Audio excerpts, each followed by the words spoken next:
morning.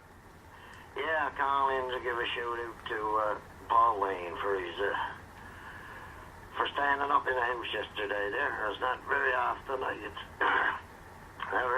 the chance to get excited about a politician, but that was a real big stand. And what did he say? Well, he stood up against Muskrat Falls. He said he voted for it, but he voted on the information he was given, that he was wrong, and that he's asking for the AG to step in. And well, he's already asked for the AG to step in and look at the Nalcor books. That process has begun. We don't know what they're actually going to be able to evaluate and all the information they're going to be able to get, so that's an ongoing consideration. But of course, by the time the AG does that work, compiles a report, we're going to be almost ready to flip the switch at Muskrat Falls. So what else is Mr. Lane asking for? Well, yeah, he talked about all of the red flags that's there. There's Sullivan, the engineers that's speaking out on it and stuff like that. Well, yeah, I just wanted to call and say to thank him for standing up there, because there's nobody else doing it, only him. Well, it's easy when you're the independent, right? And listen, fair enough. If people will be on side in support of Mr. Lane's comments, then that's part of politics as well. The only thing I'm surprised is that even when Stan Marshall calls it a boondoggle and people, faith in the project, support for it is starting to diminish, it's a wonder they didn't have a firm, detailed analysis of stop versus go.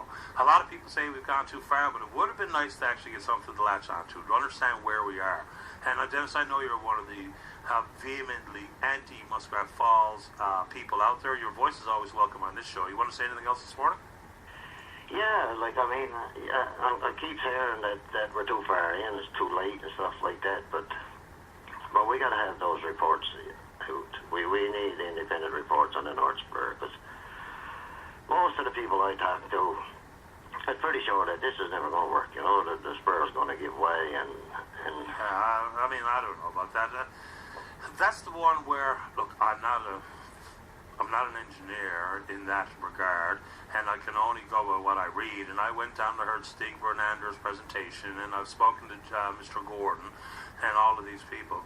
The only question that I come back to on the Spur is that if it's impossible, then it's hard to believe anybody would proceed knowing full well that they're going to wash the investment down the river and kill people downstream. Like that's where I kind of wonder about this North Spur conversation.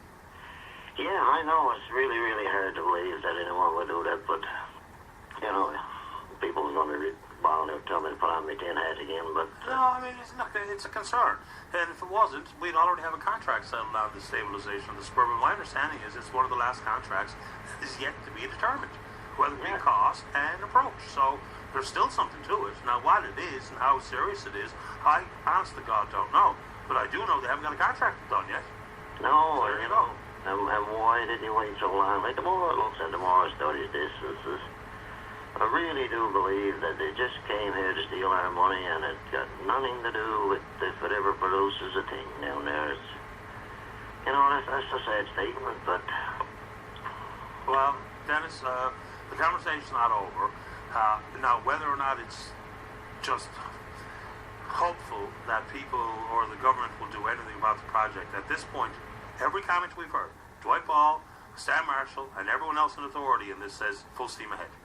And so what that means to me is that the pleas for stop or the pleas for detailed stop versus go analysis will be, in essence, a waste of time. Now, your voice is welcome on this show. Others who are opposed to the project, always welcome to call and say whatever they want about Muskrat Falls in the show.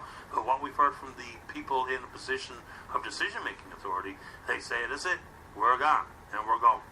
Yeah, I know. That's what they've been telling us from day one. There's nothing you can do about it.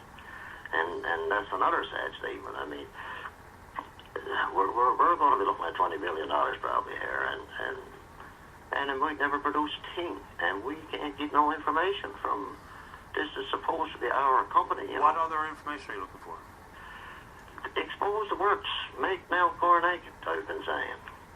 Open the books, let us see. And if they can prove that this is worth doing and it's not going to fail, I'll shut up.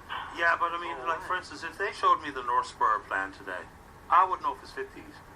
No, but what I'm saying is we could take that in and we could pass it on to Dr. Stig and have it peer reviewed, you know. I mean, I know absolutely nothing about it either. I studied a little bit about quick play. I know the dangers of it and stuff like that, and I hear engineers, and I've got pictures of core samples and things like that, you know, to scare you to death. And I've seen those core samples. They look pretty mucky to me. yeah, it's a scary thought, and we can't see it. You know, they don't want to show why won't they show us this stuff.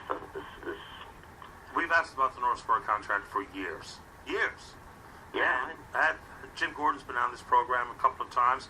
I spoke to Bernander personally. We've put every single question in Alcor on this, and we come up against the same roadblock, is that the contract's not settled, so we don't know cost and or a plan and who has reviewed it and approved it. So, Dennis, I understand your concern, especially as someone who's living in the area. It's different than mine, too, because you have a different perspective. I'm glad you called today. Would you like to say anything else quickly, sir, before we move on? No, well, apparently even our MP can't get no answers out of them, so, I mean, you know, that's what you're facing, right? And not knowing makes people more anxious and leads to more questions than it does comfort or answers. Dennis, take care of yourself. Stay in touch. Okay, thanks, Paddy. All the best. Bye. Bye-bye. All right, time for the 11:03 news.